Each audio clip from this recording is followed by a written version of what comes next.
Are you going to Discovery Cove? If you're anything like me, you like to watch a ton of videos and get to know the park before you go, learn any information that you might want to know. I live just outside of Toronto in Canada. I watched a bunch of Discovery Cove videos because I wanted to get to know the park. I had never been before. This past March was the first time I got to go. Usually there's not enough time in the schedule. I can only usually get down to Florida for a week, sometimes 2 weeks, but if you're filling it up mostly with Disney World and Universal, it gets packed pretty quick, as well as expensive. Discovery Cove is not cheap, but it is definitely worth what you get for the price, because everything, pretty much everything, is included, as well as you get some other perks along with it. Luckily for me, this past Black Friday, they had a sale. They called it Blue Friday. Before the Wednesday, before the Friday, Black Friday, Blue Friday, you had to be signed up to the SeaWorld Parks email mailing list. And they mailed out a little warning that they were coming out with this deal. And it was $110 off of admission. And this admission was a full-on admission into the park. It didn't include the things like the dolphin experience, but you also got the extra parks where you, for 15 days, you could visit their regular SeaWorld Park, Aquatica, as well as Busch Gardens in Tampa. So watching all those videos, I learned a lot, but there is a few things that I came across while we were at the park that we learned, and I want to share them with you today. Holy cow, this park is so nice. It feels like you're entering another world. It's very tropical. Once you get parked, which is free, you come into a main lobby building. There'll be people there ready to help you. They'll pull you over into a check-in desk where they will take your picture and put it onto an ID card that you wear in this lanyard that also comes with this map of the park. The back also has the times for when things are open, when breakfast is served, when lunch is served. Once you're checked in, they will usher you over to the buffet restaurant. All your meals and drinks are included. The breakfast consists of French toast and biscuits and bacon, and you'll see scrambled eggs there, or hard-boiled egg, tea, coffee, milk, there's muffins. After breakfast, you're going to want to go get yourself a locker. There's a couple areas where these are, but the keys are just hanging out. It's all included. You can get as many as you like. They do remind you to remove all your jewelry, especially if you're doing the dolphin experience. They're very attracted to shiny things, and we don't want them getting caught up on anything. Also, they remind you to wear your sunscreen. Sunscreen is included in your park admission, and you'll find it pretty much all over the park.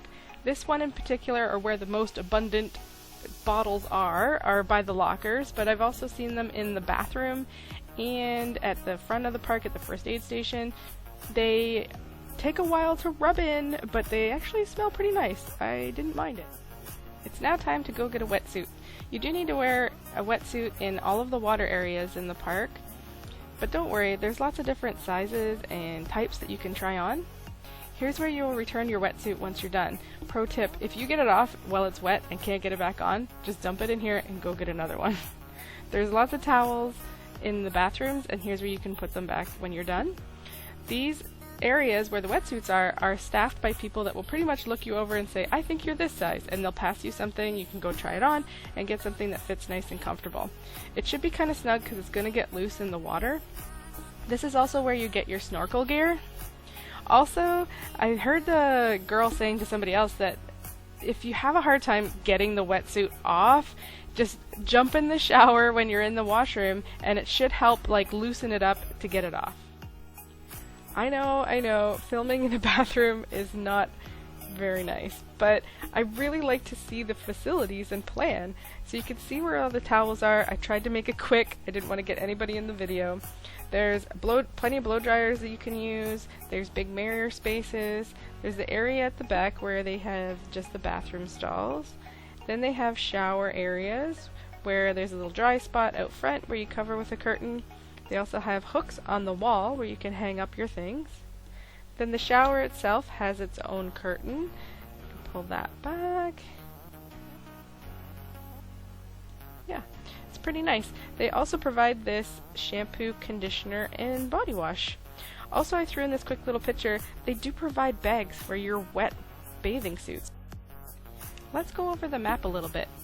The Grand Reef area is a big pool that's like a colder saltwater pool. This has all the fish and stingrays. This is where you're going to be using your snorkel gear mainly. This is where you'll see the sharks also behind glass in the Grand Reef, but you can also do the sea adventure and swim with sharks in this area.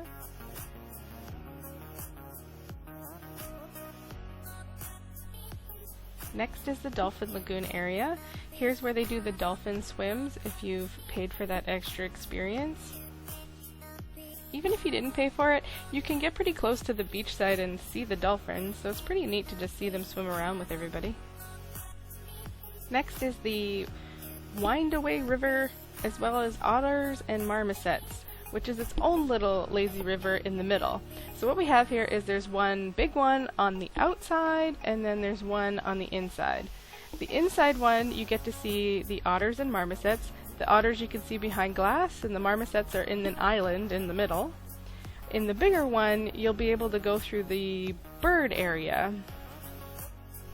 I loved these lazy rivers because it's like naturally built, it looks like, and there's areas where it gets deep, but then there's areas where it's shallow. But don't worry, there are like some pool noodle type floaties that you can use if you're not good with deeper water. The water here is actually pretty warm, so I opted to just wear a swimsuit vest. I took off my full wetsuit from going in the Grand Reef where it was colder water. The next area is the Explorer's Aviary. Everyone says get here first, before the birds get full. They also give a mix of this little cornmeal type feed, and then they will switch to fruit. When they switch to fruit, the birds are very interested. However, some of the birds are meat eaters. Oh, and another tip, this didn't happen to us, but you're going to want to wear your wetsuit just in case you get pooped on. It's easier to clean. It's snack time. There's these snack huts, a couple of them in the park, and you can just walk up and grab whatever you like. There's crackers and chips and peanuts. This is also where you can get your drinks. Here's a picture of the board that shows what's included in the park admission. This is an extra package that you can add on for premium alcohol. We were fine with the regular alcohol selections. We didn't upgrade, but it might be worth it to some people. $30 a person. Rice Krispie snacks, chips, plain barbecue, not sure what the other one was, but they also have these slushy machines, and it's all you care to enjoy. You can just help yourself. And then over here is some pretzels. Lunch starts at 11. Sorry, I didn't get any footage. I didn't have my camera with me when we went for lunch. However, we went right at 11 because we had gotten there early and we were already hungry by then. Also, there wasn't very busy at the buffet yet. The food was okay. It was pretty good. There was quite a bit of selection. But also, what worked out good getting there early is that lunch runs till 3:30, and we were able to get a little bit more food later on in the day because we were hungry again. This cave is in the Windaway River. Also, I suggest wearing water shoes. The snorkel gear they give you, it doesn't fit super tight to your face. My other half there had a hard time with his beard getting it to seal. But you do get to keep the mouthpiece, apparently. We didn't, but it makes sense that they would let you take that part home. Well, our day is almost over. The park closed at 5:30, and they're pretty good with just kind of letting you go until that time and then get changed after that. And of course, on the way out, there's a gift shop that you can check out. Also, earlier in this shot, there was where you pick up your photos for the day if you had photos done with the dolphins. So I hope this video helps you prepare for your trip to Discovery Cove, as well as maybe it's just you're still deciding on whether you want to take the leap and spend all that money to go to that park, because it is very pricey, and especially when it's more than 2 people, it's going to be a big bill. So some of these things can show you that it's maybe worth it for you to at least try it once. If you have any questions, leave them down below and I'll see if I can answer them.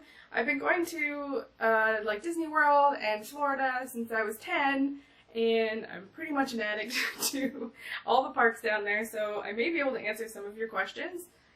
If not, I might be able to find the answer for you and I will get back to you. Thanks for watching. Nice seeing you.